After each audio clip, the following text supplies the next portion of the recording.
The slow accumulation of knowledge and skills over a period of years has given me, I think, the skill set to articulate why I went to federal prison. And in this video, I'm going to share 3 reasons that I went to federal prison, and then I'm going to close with the real reason I went to prison. I have the idea for this video because it's tragic how many calls our team receives from defendants who are like, I don't agree with my plea agreement. It doesn't make sense. I feel as if there's a gun to my head and I'm forced to sign it and I have no leverage. And if I don't sign it, the government's saying like, hey, don't sign it. We don't care. We'll take you to trial. And the defendants are like, I'm going to lose. I can't win at trial, but I'm signing something I don't agree with. We go round and round and round. And I empathize with these defendants because I was that defendant. I didn't introspect, look inward, examine, and really understand the motivations behind my choices and the choices themselves until I was in federal prison reading books that are all around my Seneca, Epictetus, Michael Santos, Plato, Aristotle, trying to understand what led me to the wrong side of prison boundaries. So I want all of you, if you are involved in this system, you're negotiating a plea agreement and you don't quite agree with it. Why? Whose fault is it? It's your fault, not your lawyer's fault. The key to this process, to being a mature adult, is to fully accepting responsibility for your own life. And if in the end you sign a plea agreement you do not fully agree with, at least you'll have dignity knowing I did all I could to influence these stakeholders, including your lawyer. It is not okay when a defendant says, I don't agree with the plea agreement, in part because the lawyer doesn't even know all of the version of events. They don't understand every nuance and detail that led to the crime. So the main exercise, I'm a little ramped up. Let me scale back for a moment. The main exercise our team thinks is investing the time to articulate through your own efforts who you are, where you're from, how it happened, what you learned, when you hit that fork in the road, when you went rogue, what you would have done differently, how long it went on for, who else participated, what were the consequences, who were the victims, how are you going to make amends, what's the plan in the next 50 years, and let's reverse engineer our way back. That document, first and foremost, should go to the lawyer. Only then are they in a position to negotiate on your behalf. So I'm doing this exercise that I wish I would have done when I was in your shoes, because I know you're not in prison yet, but you feel like you're in prison 24 hours a day. You think about it, you wonder, you're scared, it's hard to move on with your life, with the sword of Damocles, as we wrote in Lessons from Prison, hanging over your neck. To get the best outcome, you've got to own your story. Thousands of hours, incremental, daily, slowly.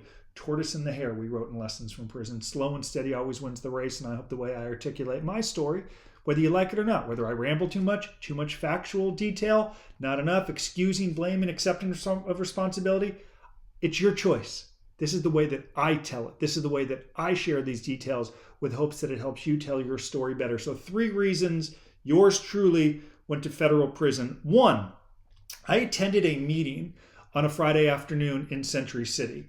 Leading up to this meeting, I knew that my client's hedge fund had lost every penny that it had raised. He raised $6 million, he lost it. He raised $6 million, he lost that too. This guy was like, how do I say it? The worst money manager in the history of money management. In fact, if he went short a stock, we knew to go long. If he went long, we went short.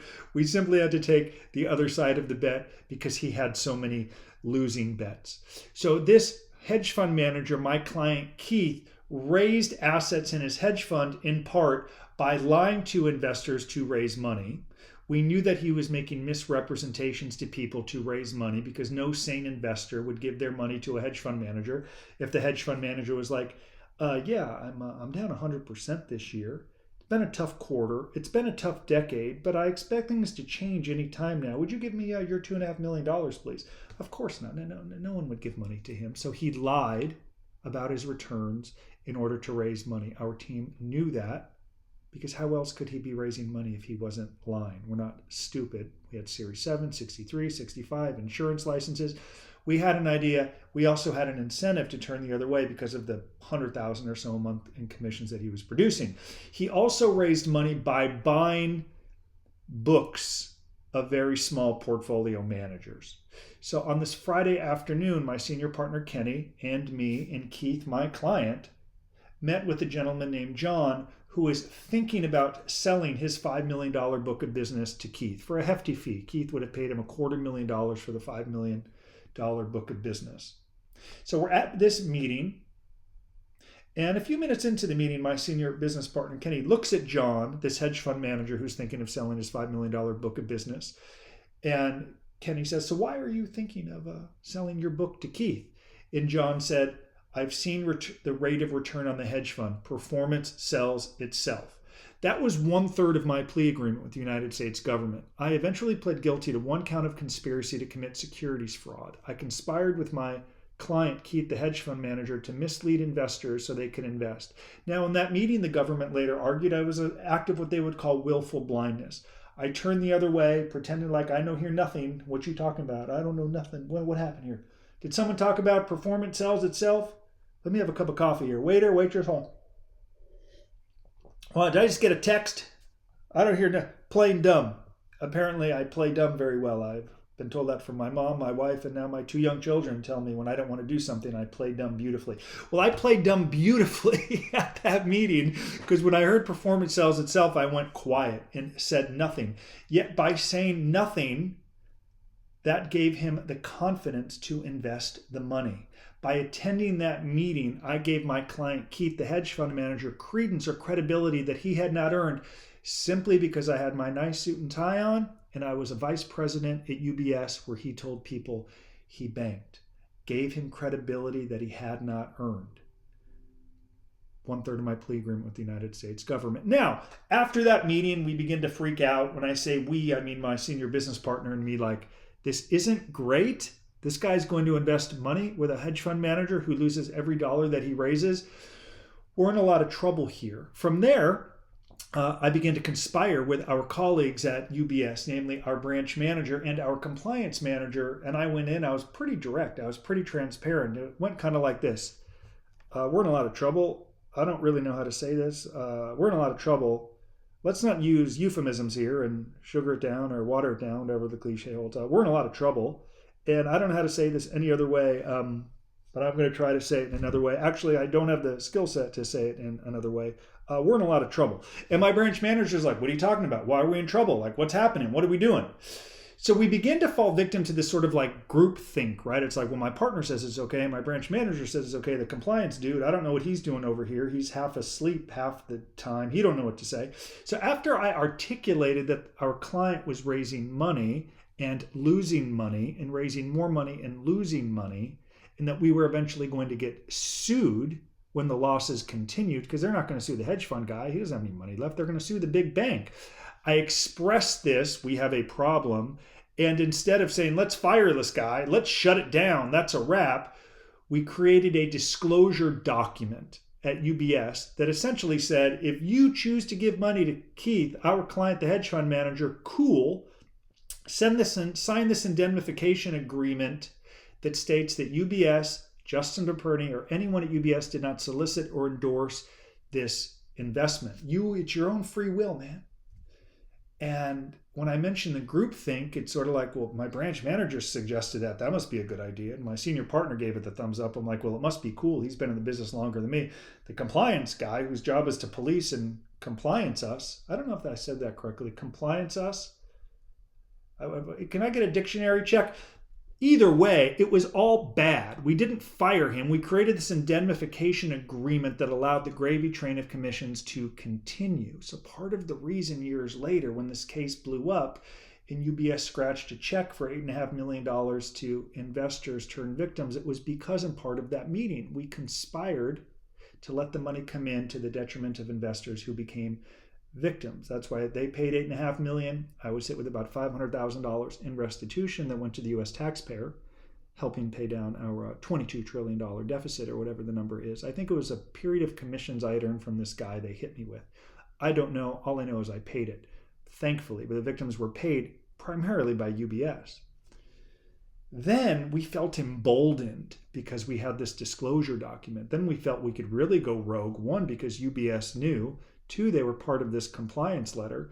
And three, we had gotten away with it for a while and justified or rationalized that we weren't managing the money. It was Keith. Every time he called and he'd say, hey, sell 5,000 puts on Oracle or Microsoft, I checked a ticket that said unsolicited. I didn't recommend the investment. Further, all of the money that was coming into his fund, his hedge fund, he was raising, not me. My money, my other client's money was not into this hedge fund. So these are the rationalizations that are part and parcel to white collar crime. And then throughout this process, you begin to focus on the good that you do. Hey, I have 300 other clients, hundreds of millions of dollars under management. They love me. We're doing great, doing the right thing. It's just this one guy that's going kind of rogue. But as I learned in prison, there's nothing your biggest client won't do for you or to you. And this was indeed a big client doing as much as $100,000 a month in production. Okay, don't get crazy here. Second reason I went to federal prison. Second reason, this one's bad. Very bad. It's humiliating, sickening to acknowledge. Sickening. I need to drink a cup of coffee before I get into number 2. And admittedly, for those of you who send me really cool texts like you shouldn't have gone to prison, I feel bad for you. You may feel differently after I share story number 2, but I want to be honorable and honest, transparent, and never hold back and share all the good and bad. This is my life after all. Number 2, I attended a meeting with a 90-year-old investor. This 90-year-old investor had given several million dollars to my client's hedge fund years before I ever worked with my client, Keith. Let me say that a little better. My client, Keith, called and said, hey man, I need you to attend a meeting with me and this 90-year-old investor.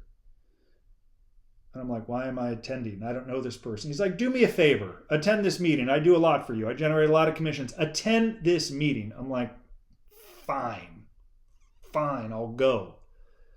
I go. Prior to the meeting, I learned that my client, Keith's hedge fund, had less than $1 million in the hedge fund. I just looked at the account balance. So when the meeting opens, it's Keith, me, the 90-year-old investor, and the 90-year-old investor is like accountant or business manager or something like that. So the meeting opens and this 90-year-old investor looks at me. I'm like, what did I do? I just got here. I've never met you. He looks at me and says, do you think a 90-year-old investor should have $3 million in a basket of growth stocks? So Houston, we have a problem. $3 million he thinks he still had. There was less than $1 million in my client's hedge fund. Clearly there's a discrepancy here. There's a problem. Before the meeting, I had learned that this 90-year-old investor had given money to my client, Keith, years earlier, well before Keith ever hired me. This elderly investor had hired him. And I knew when Keith brought his hedge fund over to UBS, that guy's money had already been gone for a very long time. When I stepped into that meeting, his money was bye-bye. It was already lost. It was gone. So when he thought he had $3 million, I tried to dodge and deflect. And I said, well, I'm not responsible for managing the money. Keith is. As our indemnification agreement states, the agreement that you signed, I do not endorse or solicit this investment. We simply execute the trades. And I'm like, ooh, good answer. Strategic, smart, shrewd. I'm 27. God forbid I tell the truth and say, run, get out. He's lying to you. He's a fraud. He's a crook. But I didn't have the courage to say that because at 27, I thought $100,000 a month was all the money in the world. And I didn't know at the time, who cares if you make $100,000 a month, if it's to your long-term detriment, financially, professionally, reputationally, to your legacy. But I was too naive, dumb, and foolish at the time. At 27, I'm like, how can I hedge my bets and ensure I don't get into trouble, but the moolah continues? So I told him, I don't manage the money. Sorry. And he said, I get it. Then his advisor stepped in and said, Justin, we understand that. But if you were 90 years old, would you have $3 million in a basket of growth stocks? And I'm thinking, this guy's pressing pretty hard here. The first go round, he didn't quite get it. So instead I said, if it were me and I had $3 million in a basket of growth stocks at 90, and if that were all that I had, I would probably invest more conservatively. Fixed income to get a steady income stream. So no, I would not have money in stocks. And the investment advisor for this elderly investor is like, exactly. Will you help us allocate the $3 million he has the way that you would allocate it if it were your money? And that's when I'm like, I've really boxed myself in here. Rather than saying, run, the money's gone. There is no return. You've been lied to for years. When I sat down at this meeting, Mr. Elderly Investor, you have no money left. I'm sorry. Let's resolve this together. Instead of doing the things my parents taught me to do, I cowered and I got scared and I wanted to get the hell out. At the time, I didn't like discomfort or disagreement. I wanted out of that meeting. I wanted out. So instead of doing the right thing, I said, yes, I will help you allocate the money the way it should be allocated in fixed income. That's the second part of my conspiracy to commit fraud. What did I just do? Instead of having the courage to do the right thing and tell him that his money had been gone for years, I allowed him to think that his $3 million still existed.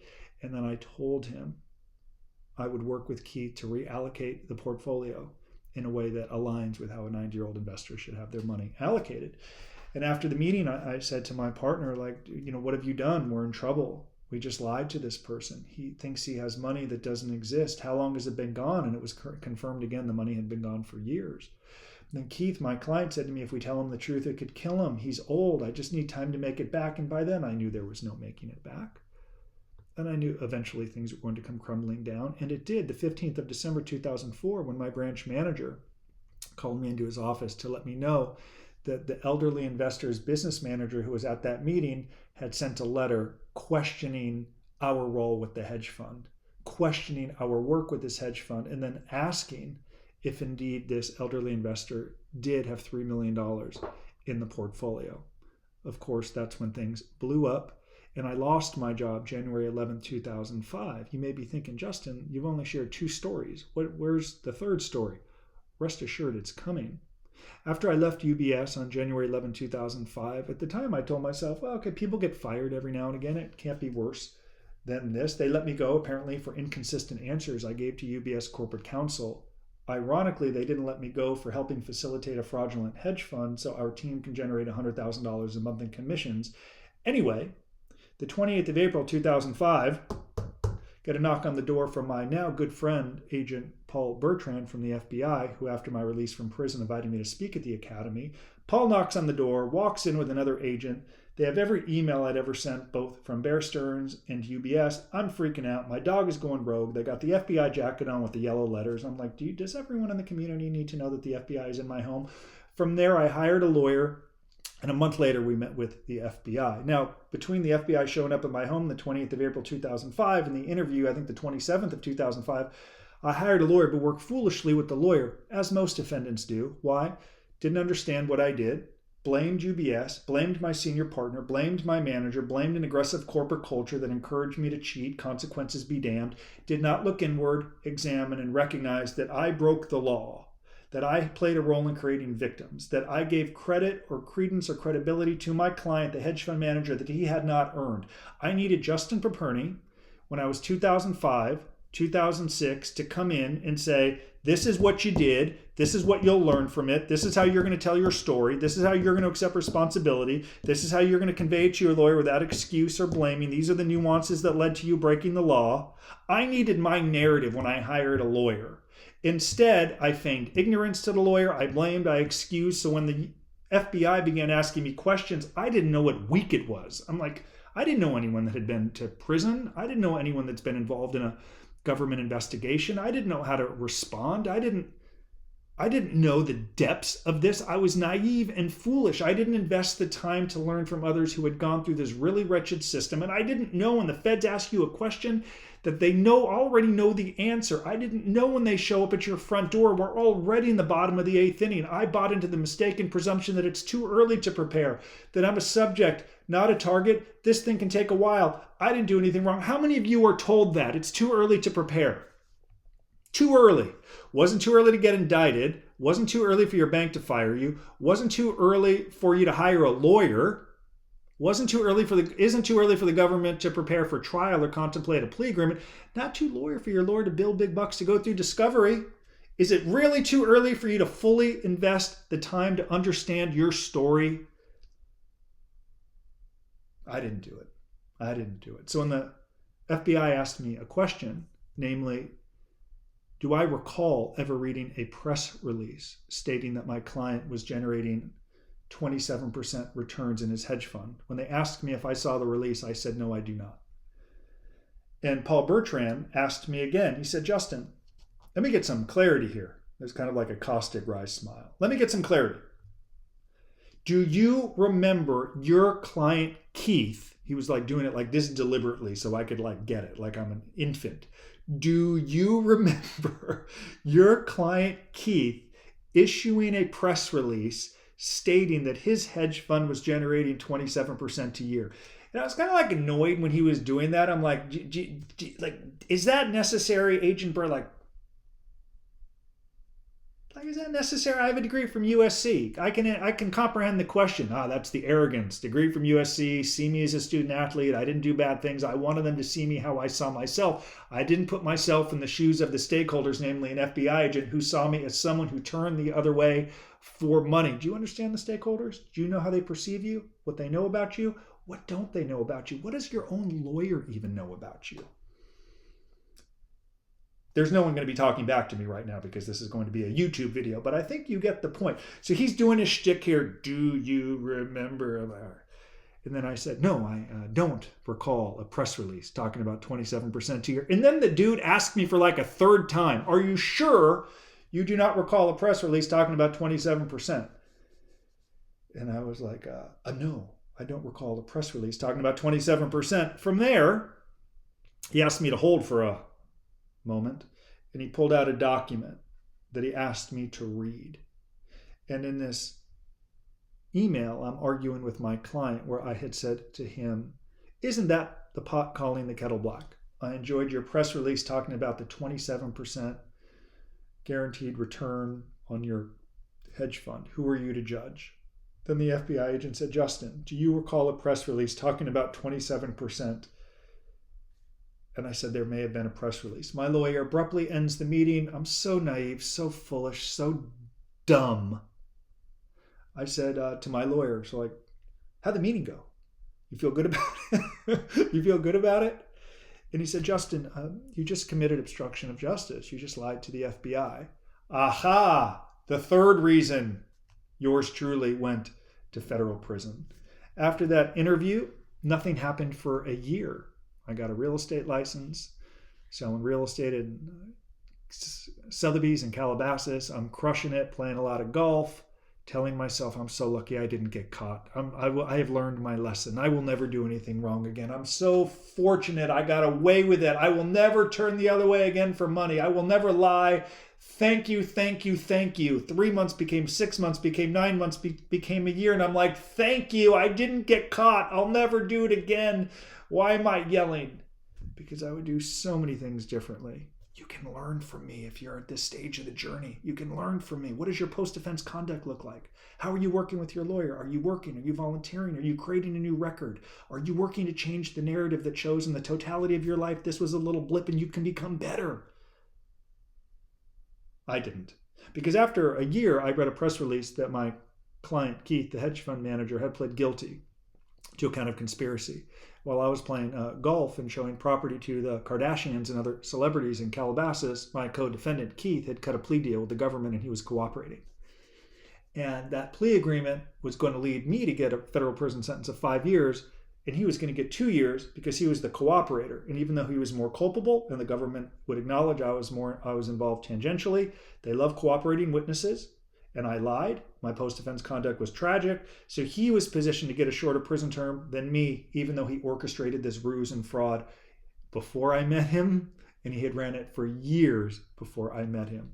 Post-defense conduct is a big deal. After I read that press release that he had been cooperating, my lawyer at the time called to say, just spoke with David Willingham, the U.S. attorney, to tell me that he will entertain an agreement for you to plead guilty to 1 count of conspiracy to commit securities fraud with a cap of 60 months. If you sign the plea, I fully expect you to get 60 months in federal prison, in part because of your conduct turning the other way, but also you lied to the federal government. The feds don't like it when you lie to them while you're golfing and having a lot of fun showing homes to celebrities.